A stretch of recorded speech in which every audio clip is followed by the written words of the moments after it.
relâche les muscles des bras, des jambes. Sentez vos muscles se détendre. Et à l'expiration, abandonnez-vous à la détente qui s'installe tout doucement dans votre corps.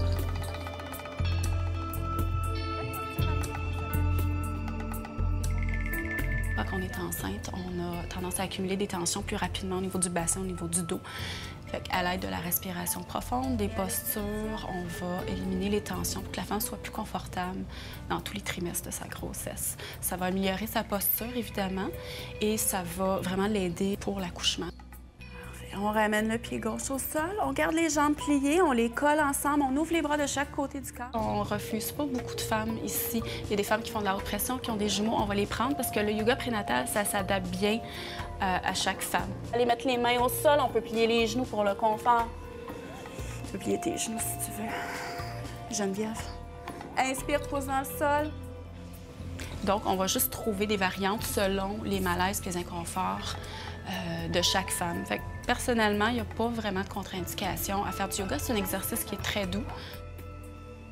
Et expire. Je plie la jambe en avant. Moi, c'est Mélie-Neige. Je suis enceinte de 38 semaines bientôt. C'est la deuxième fois que je fais un cours de yoga ici avec Audrey.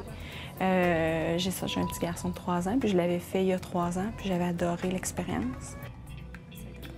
Mon nom, c'est Geneviève. Je suis présentement à ma 30e semaine et je fais du yoga prénatal depuis 7 semaines. Inspire, expire. Comment on fait? J'aurais jamais pensé faire ça, mais il y a beaucoup de gens qui me l'avaient suggéré pendant ma grossesse.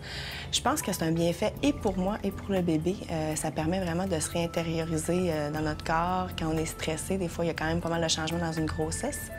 Puis pour quelqu'un qui aimait beaucoup faire du sport, et dans le fond, ça permet de faire bouger notre corps, de venir bien s'étirer. Rentre le pied à l'intérieur, pied gauche. Expire. Parfait. Restez comme ça. Je pense qu'en étant enceinte, on est plus porté à prendre soin de nous. Le yoga, je pense que c'est une façon, parmi d'autres aussi, de prendre soin de soi. Puis je pense que c'en est une bonne.